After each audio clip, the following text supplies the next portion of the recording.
오늘 하나님의 말씀 어제 이어서 예레미야 31장입니다. 예레미야 31장 1절부터 6절까지 말씀을 보겠습니다. 여호와의 말씀이니라. 그때에 내가 이스라엘 모든 종족의 하나님이 되고 그들은 내 백성이 되리라. 여호와께서 이같이 말씀하시니라. 칼에서 벗어난 백성이 광야에서 은혜를 입었나니 곧 내가 이스라엘로 안식을 얻게 하러 갈 때에라. 옛적에 여호와께서 나에게 나타나사 내가 영원한 사랑으로 너를 사랑하기에 인자함으로 너를 이끌었다 하였노라. 처녀 이스라엘아, 내가 다시 너를 세우리니 네가 세움을 입을 것이요 네가 다시 소고를 들고 즐거워하는 자들과 함께 춤추며 나오리라. 네가 다시 사마리아 산들에 포도나무들을 심되 심는 자가 그 열매를 따기 시작하리라. 에브라임 산 위에서 파수꾼이 외치는 날이 있을 것이라. 이르기를 너희는 일어나라. 우리가 시온에 올라가서 우리 하나님 여호와께로 나아가자 하리라. 아멘. 3절의 말씀 3절 그 구절을 보시면 중간에 내가 영원한 사랑으로 너를 사랑하기에 인자함으로 너를 이끌었다 하였노라. 하나님께서 이렇게 말씀하십니다. 이스라엘에게 주어지는 정말 놀라운 회복의 메시지입니다. 또 하나님의 영원한 사랑에 대한 메시지입니다. 1842년에 태어난 조지 마티슨이라는 그 목사님이 계십니다. 어렸을 때부터 정말 철학이나 클래식이나 이런 방면에 정말 뛰어난 정말 수재였던 그런 목사님이셨는데요. 스코틀랜드에서 1842년에 태어났습니다. 그 마티슨 목사님이 대학생일 때 한 자매와 사랑에 빠져서 이제 평생 기약을 약속하고 이렇게 약혼을 하게 됩니다. 약혼하고 나서 얼마 지나지 않아서 눈의 시력이 좀 많이 안 좋아져서 마티슨 목사님 병원을 갔는데 정말 청천벽력과 같은 소식을 듣게 됩니다. 시력이 이제 곧 완전히 안 좋아져서 시력이 완전히 잃게 될 거라는 그런 소식이었어요. 근데 더 충격적이었던 것은 그 마티슨 목사님과 약혼한 그 자매가 나는 평생 시각장애인과 살 수 없어라는 말을 남기고 떠나버렸습니다. 그 슬픔 속에서 완전히 시력을 잃어버리고 아주 어린 나이에 시력을 잃어버리고 이렇게 슬픔에 잠겨있던 목사님에게 정말 희망이 됐던 것은 여동생이었어요. 그 여동생이 정말 오랫동안 마티스 목사님 옆에 있으면서 여동생이 막 혼자서 헬라어와 히브리어와 라틴어를 배우면서 신학 공부를 도와줬고 또 많은 신학 서적을 쓸 수 있도록 옆에서 도와줬습니다. 그래서 정말 많은 정말 풍성한 그런 신학 그런 저서들을 남겼고 또 스코틀랜드에 있는 에든버러 대학에서 이렇게 명예 신학 박사 학위를 수여받기도 했습니다. 자, 근데 그 여동생도 아주 늦은 나이에 이제 결혼을 하게 돼서 이제 여동생이 오빠를 이제 떠나는 날 결혼식 바로 전날에 마티슨 목사님이 정말 좀 슬픔에 잠기면서 그 20년 전에 자신을 떠났던 그 약혼녀도 회상하면서 그 슬픔 속에서 찬송가를 지었는데 우리에게도 아직까지 전해지는 우리 찬송가에는 없지만 아직도 미국에서는 계속 불려지는 그 찬송가를 그 당시에 지었습니다. 그 찬송가 제목이 오 나를 놓지 않는 사랑이라는 찬송가입니다. 1절과 2절이 이렇게 시작됩니다. 주 사랑 나를 붙드니 그 안에 내가 쉬도다. 이생의 고통 중에도 주 사랑 안에 기쁨 얻도다.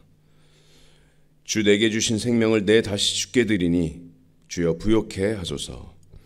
찰나란 무지개에서 주 약속 기억하면서 주를 찬송케 하소서. 주 사랑 나를 붙드니 주여 영생케 하소서. 사랑하는 사람들을 떠나보내면서 슬픔에 몸부리치던 그 마티슨 목사님은 깨달았습니다. 어떤 인간의 위대한 사랑도 결국에는 한계가 있다. 20년 전에 자신을 떠났던 그 약혼녀의 그 사랑도 또 20년간 곁을 지켜온 그 여동생의 사랑도 자신을 온전히 채워줄 수 없다는 것을 깨달았습니다. 근데 그 깨달음 속에서 그 마티슨 목사님이 발견한 것은 정말 한계가 없는 사랑이었습니다. 절대로 변하지 않고 절대로 낙심하지 않는 사랑입니다. 그 사랑은 바로 하나님의 영원한 사랑이었습니다. 마티슨 목사님이 그 처절한 슬픔 가운데서 하나님의 그 영원하신 사랑에 자신의 영혼의 닻을 고정했습니다. 그리고 그 안에서 그 영원한 사랑 안에서 정말 온전한 쉼과 또 행복을 또 기쁨을 찾았습니다. 주님의 영원한 사랑이 그 마티슨 목사님의 영혼을 채워줬습니다. 오늘 본문을 통해서 하나님의 그 영원하신 사랑에 대해서 저희가 묵상해 보기를 원합니다. 주님의 영원한 사랑으로만 우리의 영혼이 오롯이 만족함을 얻을 수 있습니다. 그렇지 않나요? 우리가 다른 것으로 우리의 영혼을 채우려고 우리의 영혼을 만족하려고 했었지만 절대로 채워지지 않습니다. 오직 하나님의 영원한 사랑만이 우리의 영혼의 공허함을 정말 오롯이 채워줄 수가 있습니다. 주님의 영원한 사랑만이 내가 기댈 소망입니다. 주님의 영원한 사랑만이 나의 감사의 제목입니다. 주님의 영원한 사랑만이 나의 기쁨의 이유가 됩니다. 오늘 이스라엘에게 선포하십니다. 내가 영원한 사랑으로 너를 사랑하기에 내가 인자함으로 너를 이끌었다.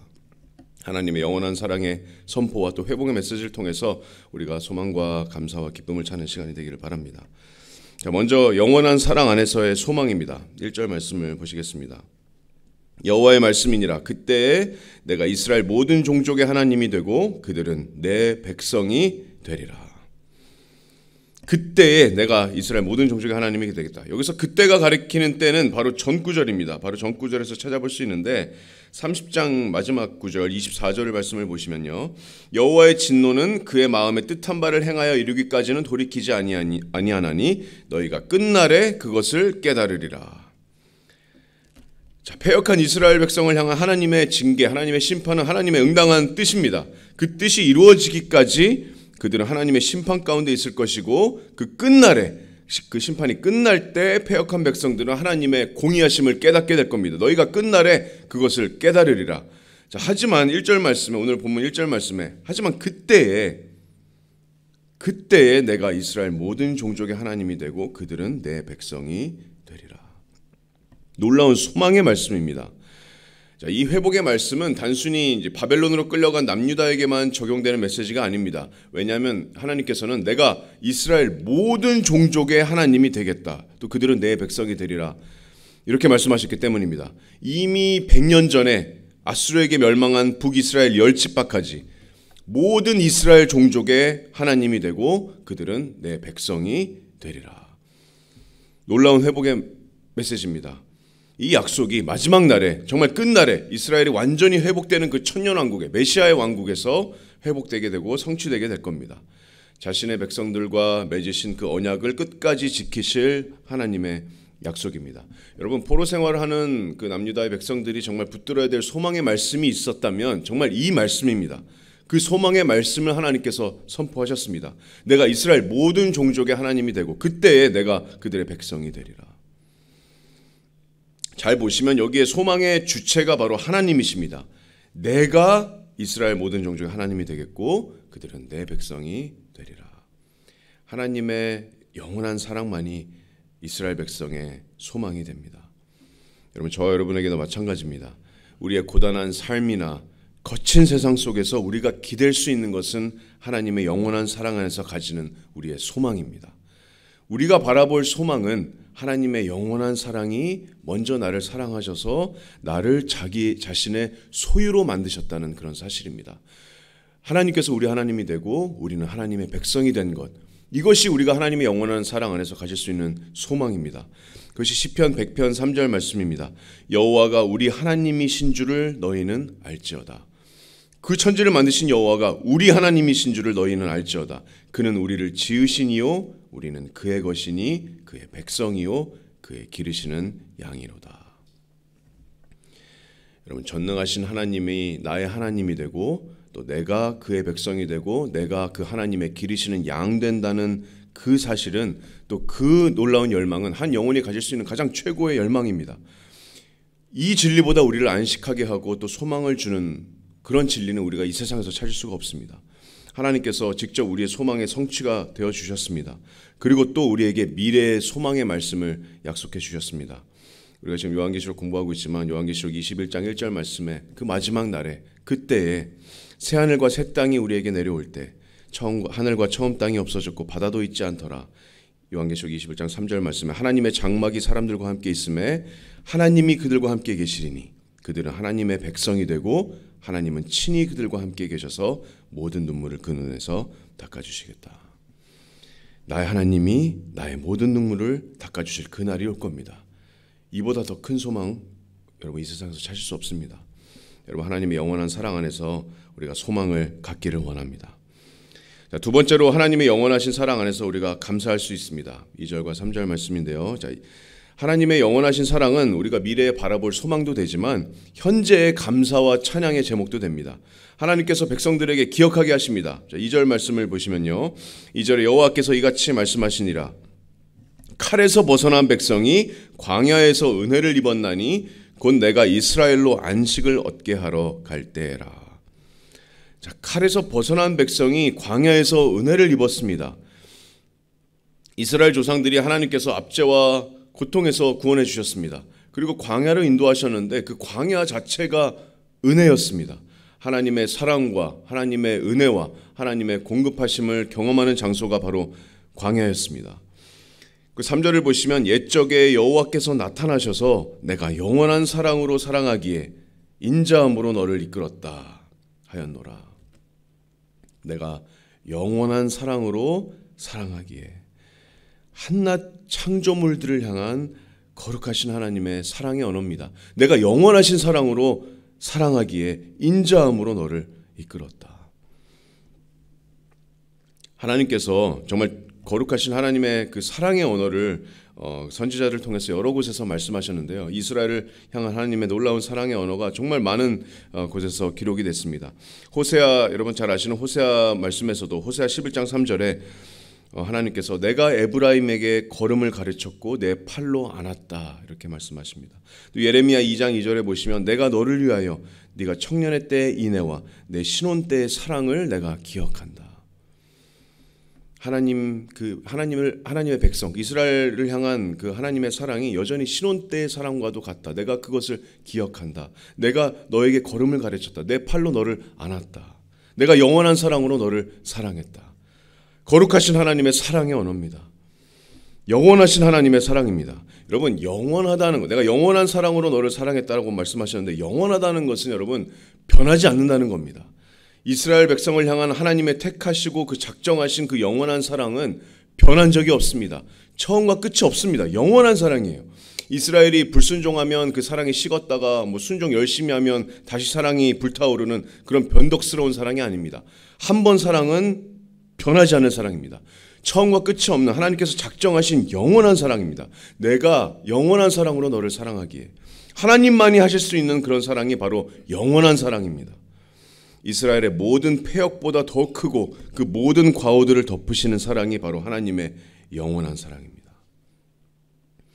저와 여러분들에게도 마찬가지입니다. 하나님의 사랑은 영원하신 사랑입니다. 하나님께서 한번 사랑하신 그 사랑은 영원하신 사랑입니다. 변하지 않는 사랑이고 나를 영원하신 사랑으로 택하셨고 또 그 영원한 사랑으로 말미암아서 영원한 사랑으로 사랑하기에 우리에게 독생자 예수 그리스도를 하나님께서 보내신 것입니다. 요한일서 4장 10절을 보시면 사랑이 여기 있으니 우리가 하나님을 사랑한 것이 아니라 하나님이 우리를 사랑하사 우리 죄를 속하기 위하여 화목제물로 그 아들을 보내셨습니다. 그리고 지금도 영원하신 사랑으로 그 인자함으로 영원하신 사랑으로 우리를 사랑하시기에 인자함으로 저와 여러분들을 이끌고 계십니다. 여러분 그렇다면 하나님의 영원하신 사랑 안에서 우리가 미래에 바라볼 소망도 되지만 지금 우리가 감사하기를 원합니다. 여러분 하나님의 영원하신 사랑 안에서 여러분의 영혼은 안전합니다. 하나님의 영원하신 사랑 안에서 그 어떤 것도 그리스도 예수 안에 있는 하나님의 사랑에서 나를 끊을 수가 없습니다. 그게 로마서 8장 말씀입니다. 이렇게 위대한 주님의 사랑이 우리에게 부어졌다면 여러분 오늘 감사하시기 바랍니다. 그 사랑을 의심하는 어떤 불신의 죄나 하나님의 사랑에 감사하지 못하는 죄, 주님의 사랑을 배척하는 죄, 주님의 사랑을 모른 척하는 죄, 그 죄에서 우리가 돌이키고 정말 이미 우리에게 부어진 그 충분한 영원하신 사랑에 우리가 감사하기를 원합니다. 주님의 사랑이 우리에게 족합니다. 주님의 사랑이 내게 충분합니다. 그 감사가 시작된다면 다른 모든 감사의 원천이 될 겁니다. 주님의 영원하신 사랑에 우리가 감사하기를 원합니다. 마지막으로 우리가 하나님의 영원하신 사랑 안에서 기뻐하길 원합니다. 영원하신 사랑으로 내가 너를 사랑하기에 자신의 백성들을 사랑하시는 그 하나님의 놀라운 선포가 4절부터 6절까지 있습니다. 4절을 보시면 처녀 이스라엘아 내가 다시 너를 세우리니 네가 세움을 입을 것이요 네가 다시 소고를 들고 즐거워하는 자들과 함께 춤추며 나오리라. 자, 포로 생활의 애통과 슬픔이 정말 소고를 들고 탬버린을 들고 즐거워하는 자들과 함께 춤추며 나오는 기쁨으로 바뀌는 날이 올 겁니다. 기쁨의 예배입니다. 여러분, 홍해바다에서 애굽의 모든 그 군대들이 수장됐을 때 미리암, 아론의 누이 미리암이 소고를 들고 여자들을 이끌고 기쁨의 예배를 인도했던 적이 있습니다. 출애굽기 15장 20절을 보시면 애굽의 병사들이 그 홍해바다에 수장됐을 때 아론의 누이 선지자 미리암이 손에 소고를 잡음에 모든 여인도 그를 따라 나오며 소고를 잡고 춤추니 미리암이 그들에게 화답하여 이르되 너희는 여호와를 찬송하라. 그는 높고 영화로우시며 말과 그 탄자를 바다에 던지셨음이로다 하였더라. 기쁨의 예배입니다. 소고를 들고 즐거워하며 춤추며 하나님을 예배하는 겁니다. 하나님의 높으심을 찬양하는 겁니다. 5절을 보시면 네가 다시 사마리아 산들의 포도나무들을 심되 심는 자가 그 열매를 따기 시작하리라. 6절에 보시면 에브라임 산 위에서 파수꾼이 외치는 날이 있을 것이라. 이르기를 너희는 일어나라. 우리가 시온에 올라가서 우리 하나님 여호와께로 나아가자 하리라. 여기서 사마리아 6절에 에브라임 이렇게 지명이 표시되는데요. 이 두 지명은 사마리아는 북이스라엘 왕국의 수도였습니다.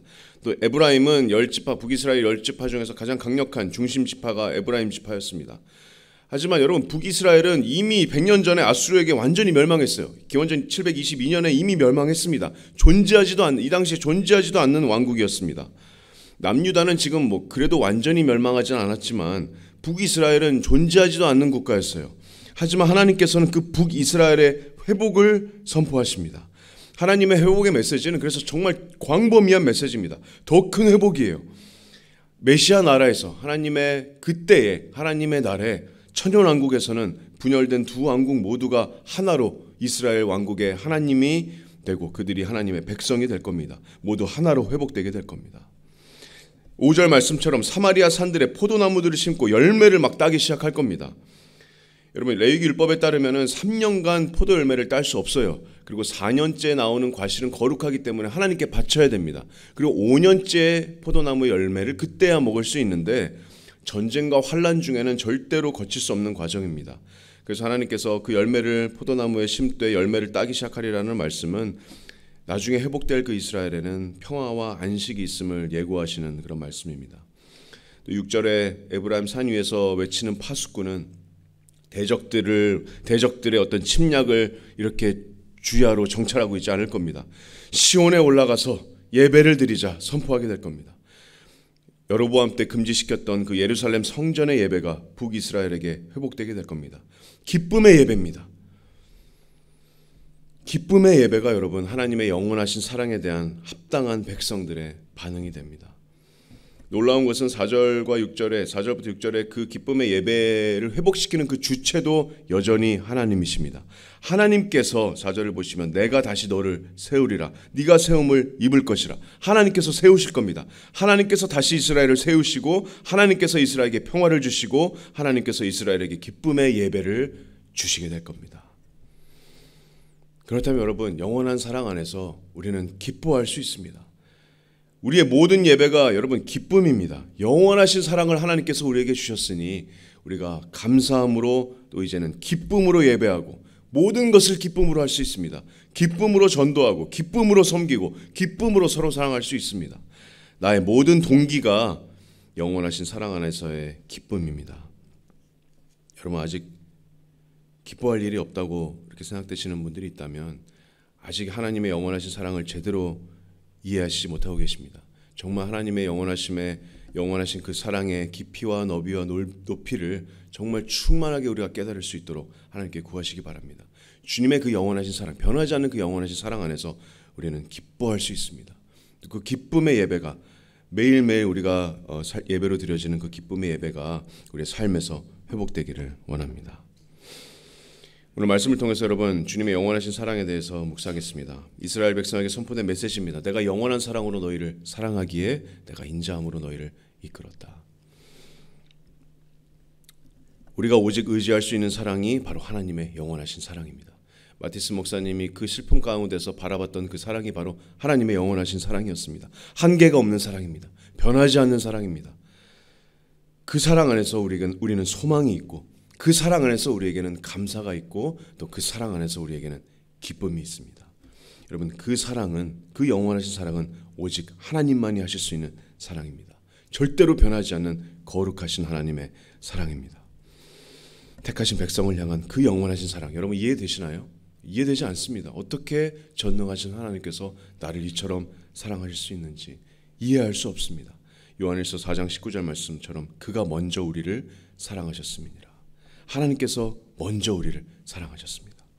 나 같은 죄인 살리신 그 사랑을, 그 크신 하나님의 사랑을 우리가 어떻게 이해할 수 있겠습니까? 하지만 그 크신 영원하신 하나님의 사랑이 저와 여러분을 강권합니다. 저와 여러분이 드리는 유일한 기도는 그 사랑이 정말 우리를 지배해서, 그 영원하신 사랑이 우리를 강권해서, 그 사랑이 우리를 압도해서 우리의 소망과 우리의 감사와 모든 기쁨의 이유가 되고, 또 우리가 하나님께 드리는 모든 예배와 모든 순종의 이유가 되기를 우리가 간절히 기도했으면 좋겠습니다. 기도하겠습니다.